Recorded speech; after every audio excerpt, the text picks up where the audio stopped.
How's it going, everybody? This is Rusty here at FCP Euro, and today we're going to be installing the 034 Motorsport strut tower brace on our B9 Audi S5.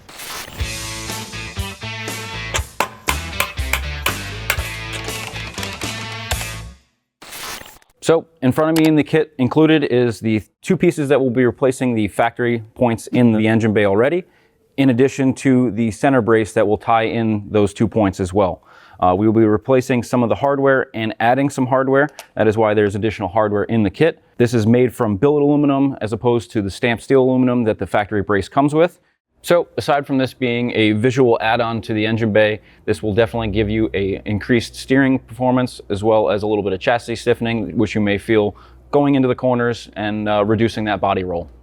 034 Motorsport did a great job with the finish of this kit, aesthetically very pleasing. However, we're very excited to see how it feels inside the vehicle once installed. That being said, let's get into some of the tools you'll need to do the job. So this is a super simple DIY, just a few tools needed, starting with the 3/8 ratchet and a 13mm along with an extension to get into the back corners. We will be needing a T45 for the additional hardware that we'll be replacing. And I do have a small bungee cord to kind of hold up the cowl out of your way while you're getting the hardware in the rear. And then for reassembly, we'll be using a torque wrench as well.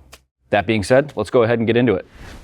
All right, so the first step in doing the upper strut brace is gaining access to the two rear bolts back here.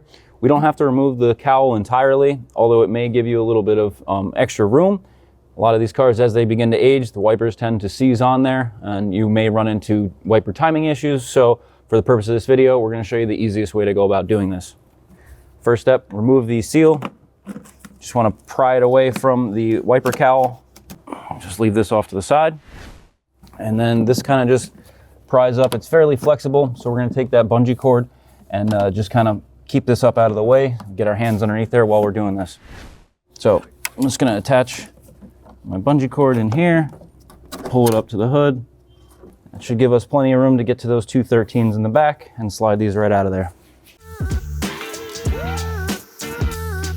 And then you're gonna pivot it off the stud in the back, sliding it through the opening in the cowl here. And then we're gonna do the same thing on the other side.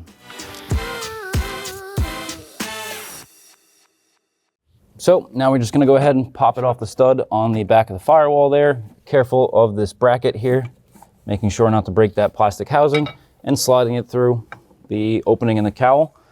And that's removal. And before we go ahead and reinstall the new one, let's do a little quick comparison.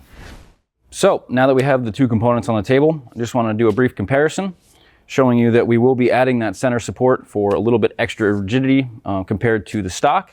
And aside from that extra support, I just wanted to show you the differences in the overall construction of the two components. The stock having the stamped aluminum opposed to the billet aluminum construction. This is going to give you a lot extra stiffness and rigidity through the chassis, being that it won't flex and it won't move about compared to the stamped aluminum here. So that being said, let's go ahead and install the new component here. Although it wasn't necessary in the beginning to remove the engine cover in order to get the factory braces out, we will be just popping the engine cover off to get that center support in there and make it a little bit easier to install. So I'll just pop it off of the stands and set the engine cover off to the side. And now it doesn't matter which side you start on. However, I just want to make note that we're just going to kind of dry fit everything without putting any hardware in yet. And we can slide it back in through these brackets and get it on the stud. And again, don't put any hardware in yet. Now for the additional center support, the curve is going to kind of match the back of the firewall here. Slide that in there. Again, just gonna kind of need to slide everything together. Now we can start loosely fitting the hardware before torquing everything down. So we're gonna start in the back here, just install the two 13mm nuts. Again, keep it loose so that we can fit that center support without any cross threading or any interruptions. Make sure you're very careful not to drop any of these nuts. And then we will be installing the new hardware. Before, we removed some 13mm here, and we will be replacing those with a T45, which will match here and on the other side as well. Again, just kind of sink everything down before torquing it in. So for the factory studs coming off the cowl in the back here, we're going to be torquing those to 20 Newton meters with a 13mm. And then moving up to the strut towers as well as the center support, those are a T45 that will be torquing to 35 Newton meters.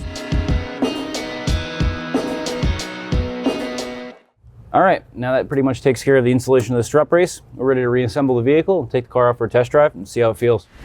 Doing the engine cover, just simply pop it back onto the mounting studs, making sure it securely engages at all 4 points. Go ahead, and if you've held your cowl out of the way with a bungee cord or a zip tie or something, go ahead and refit the cowl. Make sure you get it tucked into the corners here as well. And ours did pop up out of the cowl a little bit, so we'll go fit that again. Just want to make sure if it did pop out of the windshield to re-secure it back into the track. And if yours did pop out of the windshield and it's difficult to get back in there, you may want to clean that out with some glass cleaner and or compressed air. And now we're ready to press on the weather seal. You'll notice there's a little channel groove here that's going to take the plastic as well as the metal body and sandwich them together.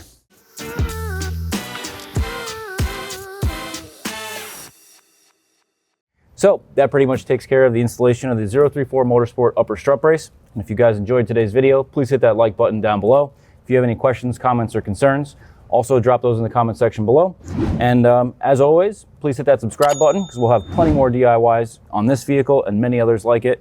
Thank you guys so much. We'll catch you on the next one.